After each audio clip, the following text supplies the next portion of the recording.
सुरुवात झालेली आहे।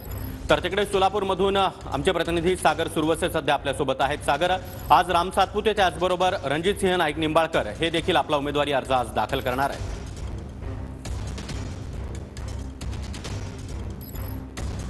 तर सोलापूर असेल माढा असेल दोन्ही लोकसभा मतदारसंघ जे आहेत ते भाजपच्या ताब्यात आहेत। मात्र आता या ठिकाणी आज दोन्ही मतदारसंघाचे लोकसभेचे उमेदवार जे आहेत सोलापूर लोकसभेचे राम सातपुते आणि माढ्याचे रणजितसिंह नाईक निंबाळकर हे आज आपला उमेदवारी अर्ज दाखल करणार आहेत। आणि या उमेदवारी अर्ज दाखल करण्यासाठी उपमुख्यमंत्री देवेंद्र फडणवीस जे आहेत ते या ठिकाणी आज सोलापूरमध्ये दाखल होणार आहेत। आपण पाहतोय त्याच्यासाठीच हा रथ जो आहे तो या ठिकाणी सजवलेला आपल्याला पाहायला मिळतं। भव्य असं शक्ती प्रदर्शन जे आहे ते सोलापूरमध्ये करण्यात येणार आहे।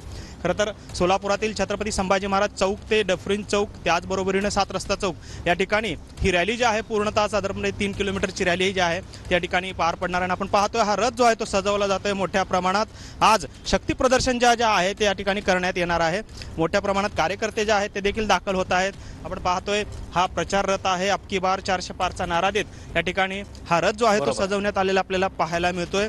आणि जय्यत तयारी जी आहे ती या ठिकाणी सुरू असल्याची देखील आपल्याला सागर, त्यामुळे सोलापूरमध्ये ज्यावेळेस खऱ्या अर्थानं रॅलीला सुरुवात होणार आहे त्यावेळी पुन्हा एकदा तुमच्याकडे येऊ। धन्यवाद या सविस्तर माहितीसाठी।